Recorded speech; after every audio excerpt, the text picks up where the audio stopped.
Are you serious? She shouted, slamming her apron onto the restaurant floor.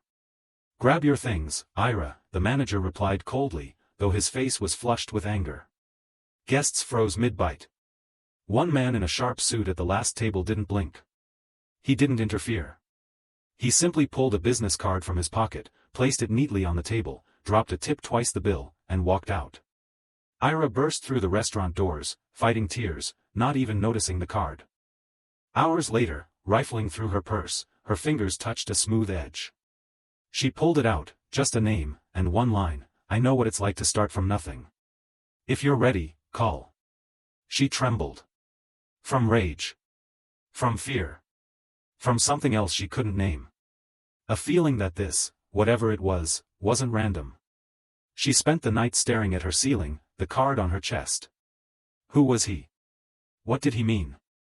Why her? No answers. Only the kind of silence that feels like a crossroads. At 7:03 a.m., with barely 2 hours of sleep, she sat up, wiped her face, and dialed. The line rang twice. Good, a calm male voice said, as if he'd been expecting her. I'm not offering you charity. I'm offering you a door. You walk through it, or burn it. Your choice. She hesitated. No introductions. No context. Just a voice. Firm. Grounded. Unbothered by her silence. Where does it lead? She finally asked. That's the point, he replied. You don't know yet. The next thing she knew, she was scribbling an address he dictated. Don't bring excuses, he added before hanging up. No name. No, see you there. Just the click of a line going dead. And she was left alone with her reflection in the kitchen window, still wearing yesterday's makeup, and one question echoing through her body, what if this isn't a mistake? She got dressed slowly, pulling on jeans she hadn't worn in months and the only jacket without food stains on the sleeves. Her sneakers were soaked from last night's storm, but it didn't matter. The paper with the address was folded in her back pocket like a secret. As she stepped onto the bus, someone bumped into her hard. Watch it, she muttered, but the man was already gone, and so was the address. The folded paper had vanished. Panic gripped her throat. She looked around, nothing. The bus doors closed. The engine growled. She grabbed her phone, but her call history was empty. The number hadn't saved. Her heart pounded. Was this the universe laughing at her? Or testing her? No address. No number. No name. Just a memory of a voice saying, you walk through it, or burn it. She sat frozen for 2 stops. Then she got off, and started walking. Somewhere. Anywhere. But not back. Never back. Ira walked aimlessly for over an hour, her hands shaking inside her jacket pockets. The city was waking up, coffee carts steaming, buses honking, people rushing past her like she didn't exist. Her eyes scanned every face, every alley, every thought screaming the same thing, you had one shot. And you blew it. But her feet wouldn't let her stop. She didn't know what she was looking for. A man in a suit? A sign? Anything. Her reflection in a bakery window stopped her cold. Mascara smudged. Hair wild. Pale lips and tired eyes. She looked like someone who'd lost everything. She almost turned around. Almost. Then she saw it. Across the street, a black SUV. Same one parked outside the restaurant yesterday. Her pulse spiked. She crossed recklessly, barely missing a delivery van. The SUV pulled away just as she reached it. But in the tinted window, a face. His. She froze in the middle of the street, cars honking. Her breath caught in her throat. The SUV disappeared around the corner. But on the sidewalk where it had been parked, a note, flapping under the weight of a small, silver key. She snatched it before the wind could take it. 2 words on the note. Don't stop. The key had a number on it. 17B. No address. No lock. No explanation. But she had nowhere else to go. By 11 a.m., she was on the metro, holding that key like a lifeline. Her mind raced with questions. Was this a setup? A game? Was he watching her now? She stepped off at a station she didn't recognize and wandered until she found a gray building with worn letters, Baxter Lofts. Unit 17B. Her throat tightened. The hallway was silent. Fluorescent lights flickered. She found the door. The key fit. Inside, a bare apartment. Empty walls, dusty floor, mattress on the ground, stack of notebooks on a table. A phone buzzed from under one of them. Her name lit up the screen.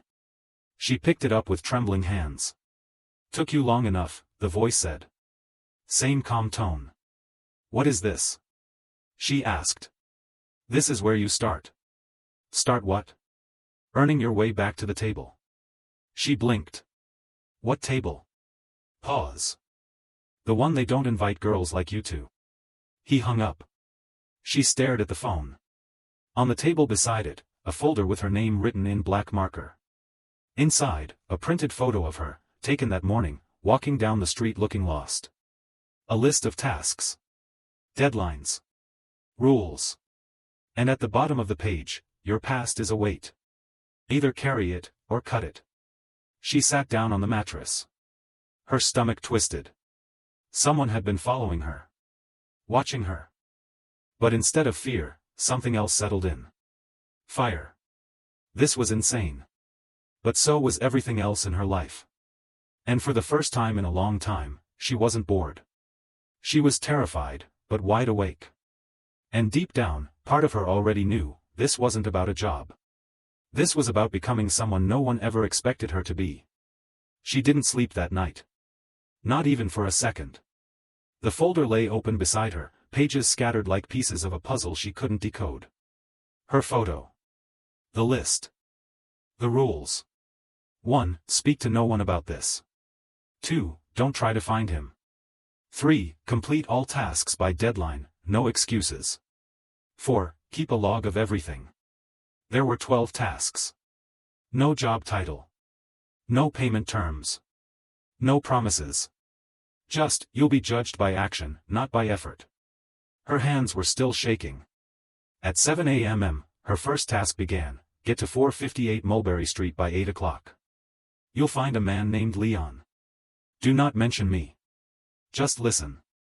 No idea what that meant. She threw on her cleanest clothes, tied her hair back, and ran 5 blocks to the metro, eyes scanning for signs she was being watched. At Mulberry, she found a rundown boxing gym with peeling paint and music blasting inside. A heavy-set man in a hoodie turned when she walked in. "You Ira?" She nodded. "Late. Let's go." He didn't ask her anything. Didn't smile.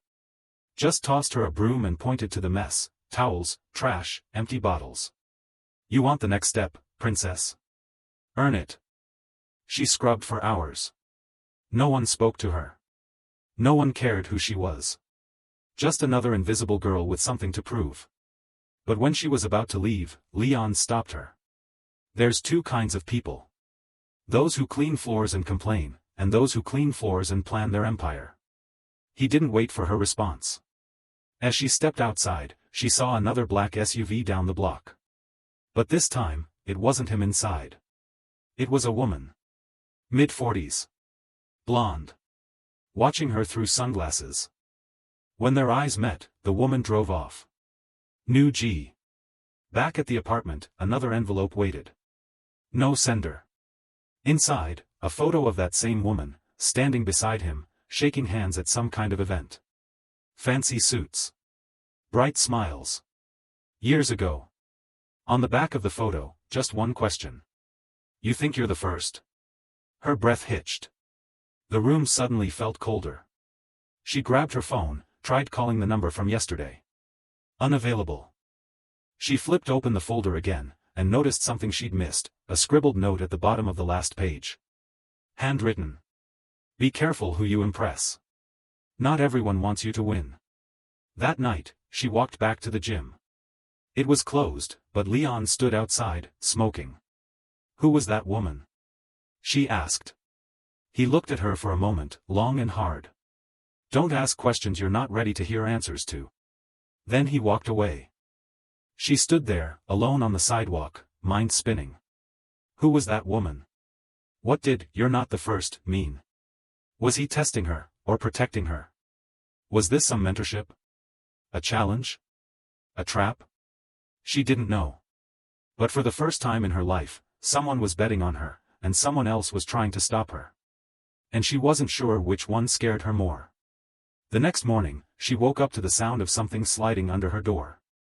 Not a knock. Not a call. Just that soft scrape. A letter. No envelope. Just a folded sheet of heavy paper with one typed line. You're ahead of schedule. That's dangerous. That was it. No signature. No instructions. No context. Dangerous, to whom? She stuffed the note in her back pocket, pulled her hoodie on, and walked back to the boxing gym. Leon didn't speak to her that day. But she noticed something strange, a second door in the back of the gym she hadn't seen before. It was locked. Thick chain. No handle. And every time she looked at it, someone else was watching her. One of the younger boxers. Maybe 16. Buzz cut. Nervous energy. He nodded once, like he knew something. Like he was waiting. But when she approached, he turned away. Another dead end. Another knot in her gut. Back home, she flipped through the folder again, looking for anything she might have missed. And that's when she saw it. On the inside cover, barely visible, someone had scratched a word into the cardboard backing. Ellis. She didn't know if it was a name. A code. A place. But her instincts told her it mattered. She searched online for hours, nothing obvious. No companies, no landmarks. But something about the name stuck in her mind. She wrote it down, circled it, stared at it. Ellis. What if that was him? At 6:42 p.m., her phone buzzed. Unknown number. She picked up. Silence. Then breathing. Ira, the voice finally said, but it wasn't him. It was the woman from the SUV. You think he's saving you, she said. You think this is about success. Growth. Redemption. It's not. Ira froze. Then what is it, she asked. The woman paused. It's about replacement. Click. The call ended. The next day, she received an email. No sender. No subject. Just a JPG attachment. She opened it. It was a screenshot of an old article from a local newspaper, Young Tech Visionary Mentors Troubled Teen, Sparks National Nonprofit. The photo, him. Younger, less guarded. Standing beside a teen girl, maybe 17, holding a plaque. Same woman from the SUV was in the background. Caption, Ava Calloway, recipient of the Horizon Award, credits reclusive entrepreneur Marcus Ellis for changing her life. Her heart slammed against her chest. Ellis. There it was. But why hide his name? Why the secrecy? And most of all, what happened to Ava? She searched everything she could. Articles. Mentions. Photos. Ava disappeared from the media 5 years ago. No new awards. No social media. No LinkedIn. No interviews. Like she'd vanished. Only one blurry photo popped up in a Reddit thread. What happened to the prodigy girl from Horizon? The comments were useless. One mentioned rehab. Another claimed cult. No one knew the truth. But one comment had one line, and it stuck in Ira's brain like a splinter. No one replaces Ava. Unless they fail her first. She closed the laptop, hands ice cold. Was she next? Or was she a replacement? And if so, what had happened to the girl before her? That night, Ira sat on the cold floor, staring at the folder again. Ellis had picked someone before her. Someone young. Bright. Like her. And now, that someone was gone. All the questions burned behind her eyes. Why did he find her? What did he want? And why did it feel less like opportunity, and more like inheritance? But the scariest question of all wasn't about him. It was about herself. What if she was willing to do anything, to not disappear too? 3 days. No new message. No task. No call. Silence. Ira checked her phone every 10 minutes. Scanned the street. Jumped at every noise in the hallway. She replayed the voice of the woman in her head. It's not about saving you. It's about replacement. What did that even mean? Was she part of something bigger, or just a pawn in someone else's unfinished story? On the fourth day, the silence broke. A single text at 4:03 a.m.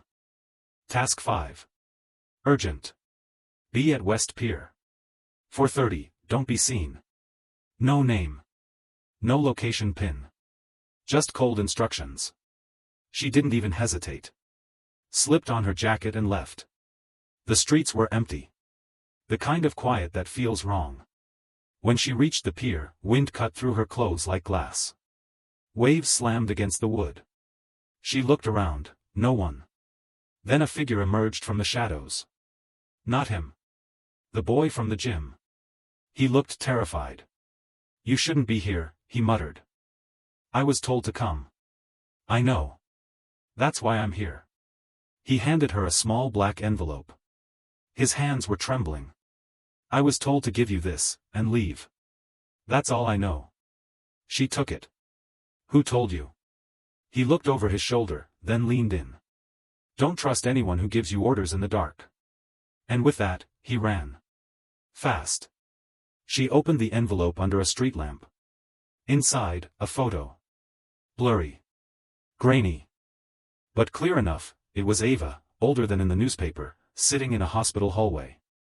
Head down. Arms crossed. Eyes, empty. And a sticky note over the corner. She asked about you. Her stomach twisted. She'd never met Ava. Never spoken to her. But Ava knew her name. That meant Ava was alive. Somewhere. Watching. Or warning. Later that day, she went to the gym. Leon wasn't there. Instead, a man in a gray jacket stood at the front desk. Tall. Trim beard. Quiet smile. Corporate calm energy. You're Ira, right? Who's asking? Call me Reed. I'm with the foundation. Marcus asked me to check in. Marcus. Ellis. He'd finally said the name. You work for him? Let's say I manage outcomes. We monitor progress. And yours has drawn attention. She folded her arms. I haven't even done anything yet. He smiled, too easily. Exactly. Then he handed her a new folder. Same weight. Same paper. But this time, the label wasn't her name. It was, Candidate D2A, assessment phase escalated. Her blood went cold. What is this? Read carefully. From here on, mistakes count double. He left without another word.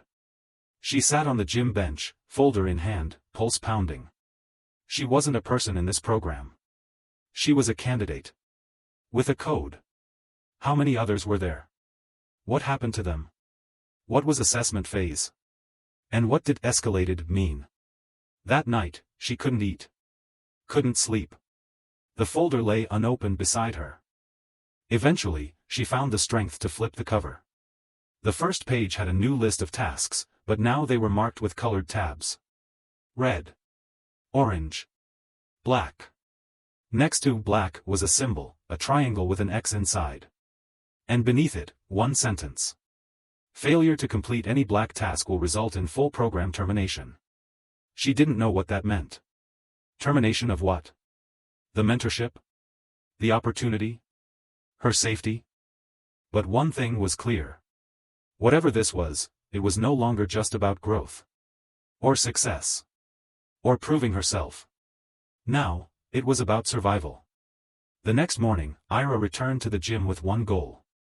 The locked door. It had haunted her for days. Heavy steel. Rusty chain. No handle. No sign. Just silence behind it. The kind of silence that doesn't feel empty, but guarded. Leon wasn't there. Neither was anyone else. The gym was too quiet. She walked straight to the back. Her fingers brushed the chain. Cold. Unmoving. Then she noticed something new.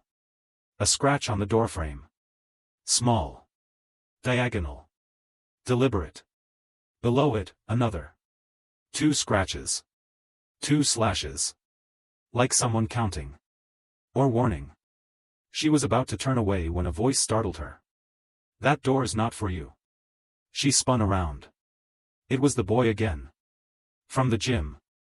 The one who'd given her the photo at the pier. He leaned against the wall, arms crossed. "Then who's it for?" she asked. He didn't answer. Just looked at her, the way people look at graves they know too well.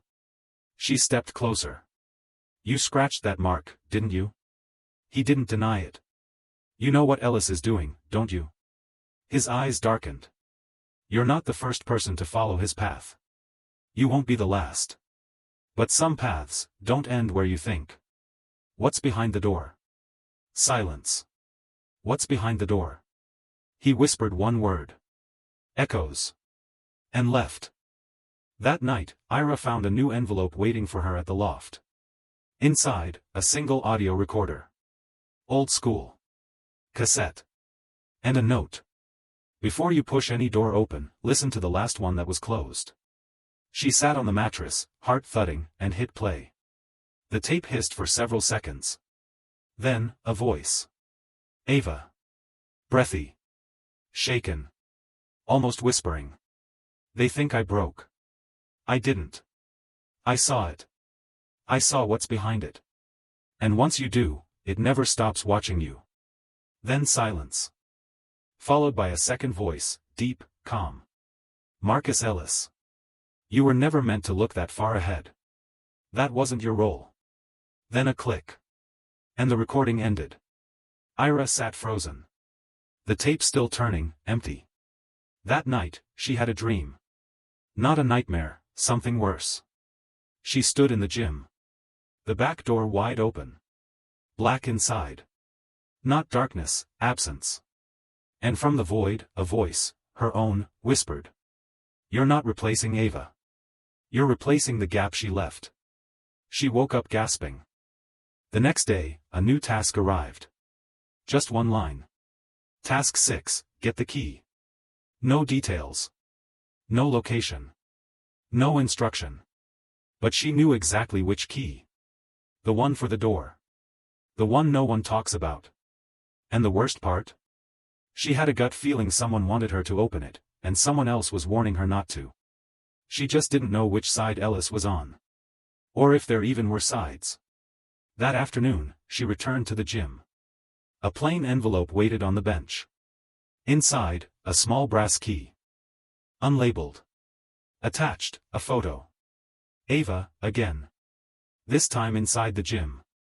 Standing in front of the door. She was holding the same key. But her eyes were different. Gone was the light. Gone was the pride. What remained was something Ira couldn't name. Not fear. Resignation. And at the bottom of the photo, scribbled in ink, just 3 words. "Don't follow me." The key sat in her hand like a dare. She stared at the gym's back door for 5 full minutes. One breath. Another. Then, she turned around and walked away. Not out of fear. Out of instinct. Something about that door wasn't just dangerous, it was wrong. And for once, she wasn't going to follow a path just because someone placed it in front of her. That was her first win. Tiny. Quiet. But hers. Back at the loft, a new instruction arrived. This time, not in an envelope. Not by text. It was slipped inside her refrigerator. She didn't remember ever seeing it before. But there it was, a sealed note, wedged between expired soy milk and half a sandwich.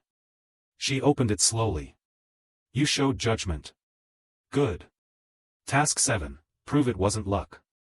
Below, a location and time, 7 p.m. The Belmore Center. Room 4C. Wear black. Don't speak unless asked. That was it.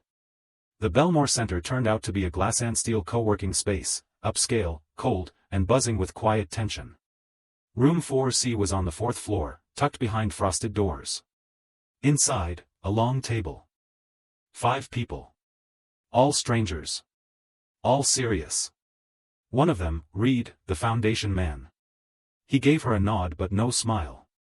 "Ira Walker, correct?" asked a woman in a navy pantsuit. Short hair. Sharp eyes. Yes.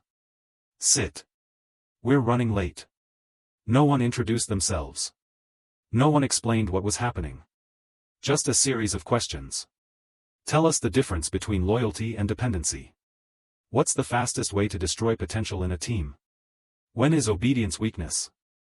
She tried to answer clearly, calmly, but halfway through, someone interrupted her. Do you know who Ava Calloway is? Silence. Her throat tightened. Yes. Do you know what happened to her? No. The woman in the navy suit leaned forward. If you did, would you still be sitting here? Ira didn't answer. Because the truth was, she didn't know. And they knew it. After 40 minutes, they dismissed her. No feedback. No verdict. Just. You'll be contacted. She stepped into the hallway, shaking. Cold sweat down her back. The kind that comes from being dissected. And just as the elevator doors opened, someone slid a folder into her hand without a word and disappeared down the stairs. She stepped in, opened it. Inside, her answers. Transcribed. Highlighted. Annotated. Someone had been listening.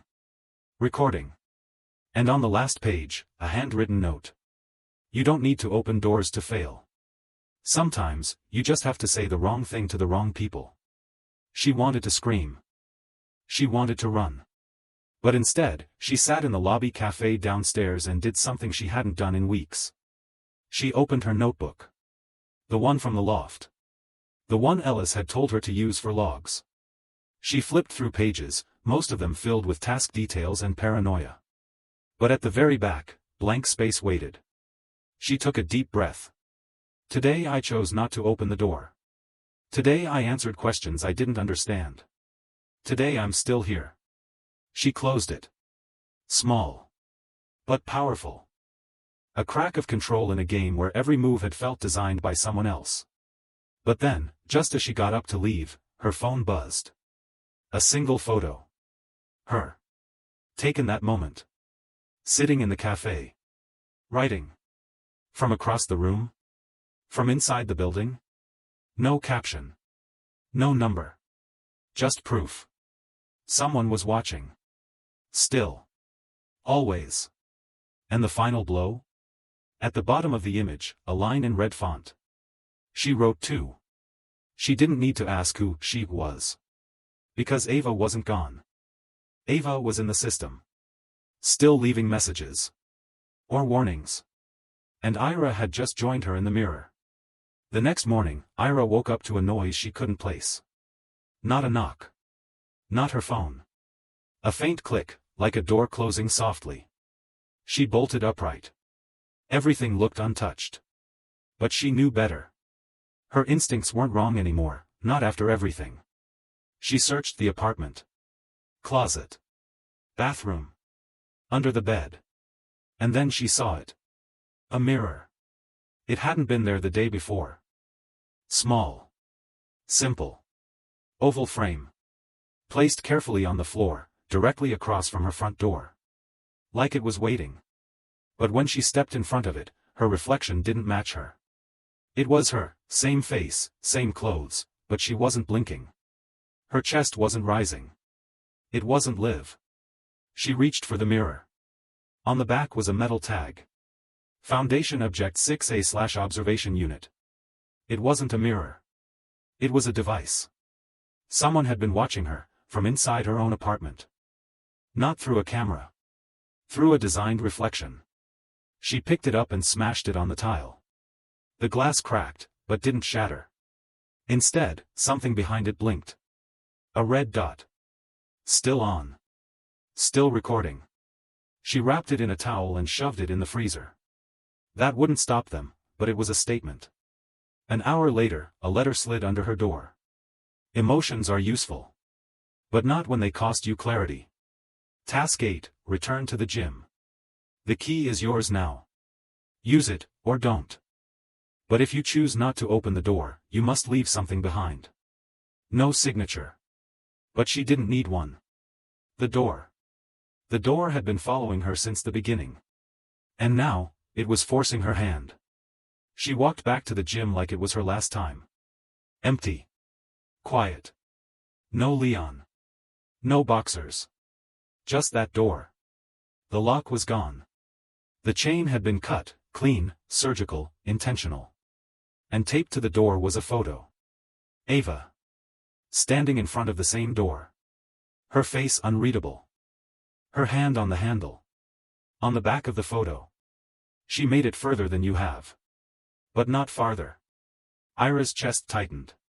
She looked around. No one. She turned the knob. It didn't open. Still stuck. Still holding back whatever was behind it. And maybe that was the point. Back at the loft, another envelope. Different paper. Old. Worn. Inside, a single page. Printed in a plain serif font. Project, Mirror Candidates. Comparative Trajectory, Callaway, AVA versus Walker, IRA. Outcome Delta, Within Tolerance. Candidate Status, Active. Primary Objective, Observation of choice under increased stress. Secondary Objective, Deconstruction of identity limits. Her name. In a document. Next to Ava's. And underlined in red at the bottom of the page. Note, Callaway wrote. So did Walker. Wrote what? Wrote to whom? Was that what this was? A test of expression? A test of surrender? Ava had written too. Maybe that's why they stopped her. Maybe that's why they hadn't stopped Ira yet. That night, she got a text. Blocked number. One sentence. If you still think this is about success, you're not ready for what's behind the door. Then a second text. A photo. Grainy. Black and white. Surveillance style. It was her. Standing in the loft, staring at the mirror that morning, before she had seen it.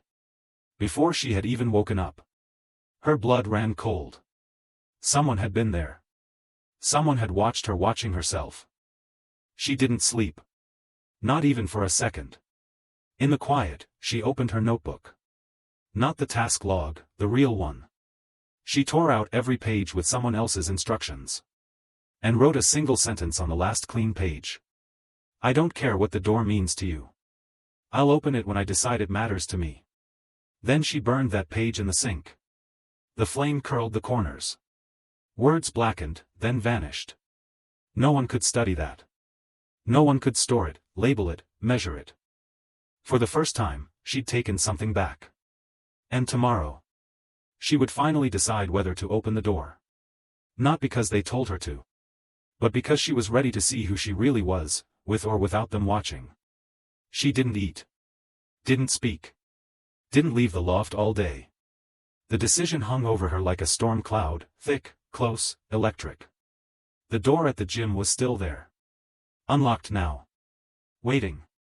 But it wasn't about the door anymore. It was about what came after. And who she'd be once it was open. By nightfall, another message arrived. Not under the door. Inside her pillowcase. She didn't scream. She didn't freeze. She just opened it. Final trial begins tomorrow. You choose the time. You choose the terms.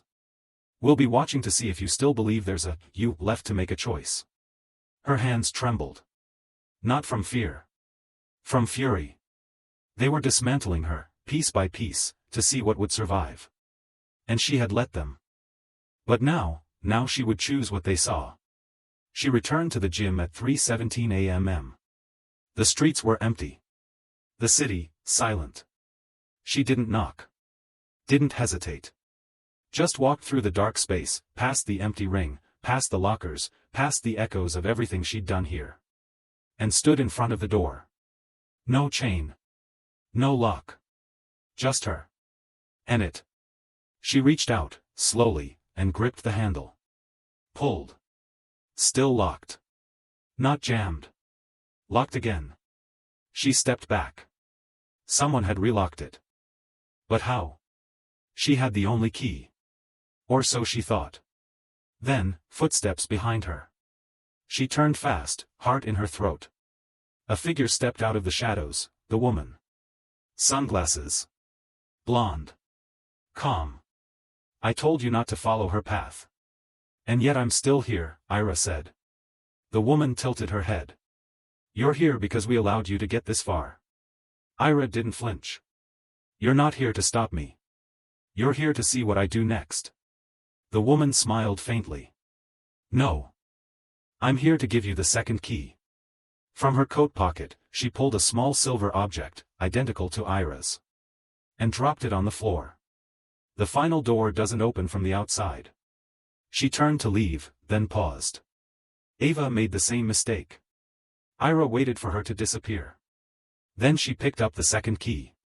It felt colder than hers. Heavier. She looked at the door again, now with two keys in her hand. One she was given. One she wasn't supposed to find. What did that mean? Were there two locks? Or two choices? She placed both keys on the ground. Sat in front of them. And closed her eyes. Think. What had this all been? A mentorship? A program? An experiment? No. Something deeper. They weren't trying to break her. They were trying to make her choose which version of herself she'd protect. The obedient version. Or the one that could never be predicted.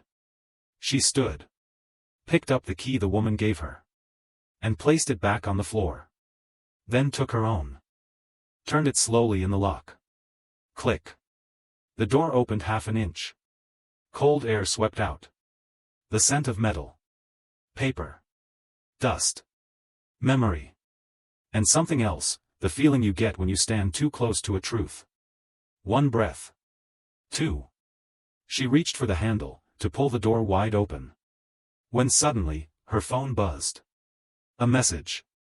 From him. If you open that door now, there's no coming back. But finally, you'll understand what we were actually training you for. She stared at the screen. The door. The black space beyond. And whispered to no one. Maybe I've already gone too far to come back. Then. She stepped inside. And the door closed behind her. Click. The door clicked shut behind her. Silence. Not the silence of an empty room, the silence of being completely unobserved. For the first time in weeks, maybe months, Ira felt it. No cameras. No buzz in her ears. No watching presence behind glass or screens. Just her. And the room. Dim, stark. Concrete walls. A single desk. A single chair. And a mirror on the far wall. But it wasn't a mirror. Not this time. It was a window. She stepped forward, heart pounding. Behind the glass, another room. Almost identical. But empty. Except for a chair. And in that chair, a girl. Hair tied up. Wrists on her knees. Still. Eyes staring straight ahead. Like she'd been sitting there for years. And she looked. Just like Ira. Only older. Or, tired in a way that aged her. It was Ava. The speaker crackled overhead. Static first. Then a voice. His voice. Ellis. Calm. Measured. Familiar now. You've reached the end.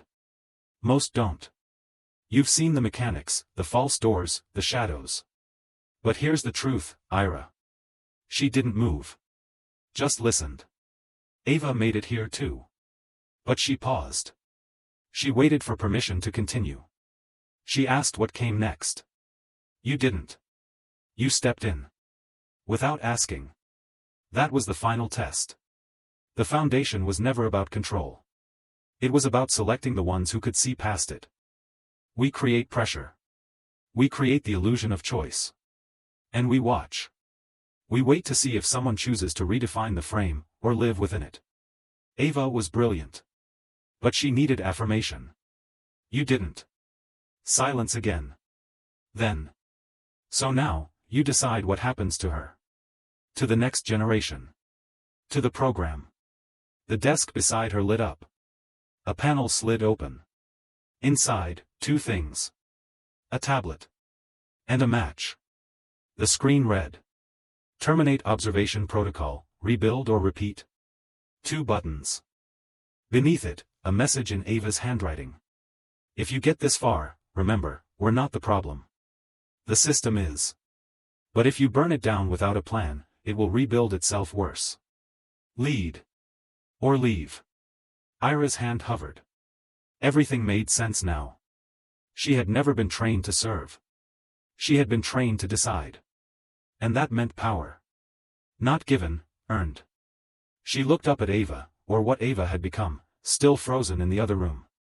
Then back at the screen. And smiled. She picked up the match. Lit it. And held it to the tablet, letting the edge catch fire. The flame spread fast. Across the desk. To the folders. To the records. No alarms. No screams. Just quiet crackling. A cleansing sound. She stepped back. Watching the fire erase everything they had built to control her. Then she turned to the final door. A new one. Unlocked. She opened it. And stepped out, not into the street. Not into another simulation. But into sunlight. Real. Blinding. Open. She blinked. A voice, real, physical, human, met her at the stairs. You made it. It was Reed. But now, he wasn't in a suit. No smile. Just a file in his hand, blank. You're not a candidate anymore, he said. You're the one writing the next folder. She looked at him. No. I'm done with folders. She walked past him, down the steps, onto the street. People. Movement. Life. No cameras. No locks. No plans. Just possibility. That night, back at the loft, her real loft, she sat down with a blank notebook. The title on the first page. How to build something that can't be watched. She wrote for hours. Not for Ellis. Not for Ava. Not for the foundation. For herself. And the next girl who would one day think she was being tested, when really, she was being built. Not to survive the system. But to end it.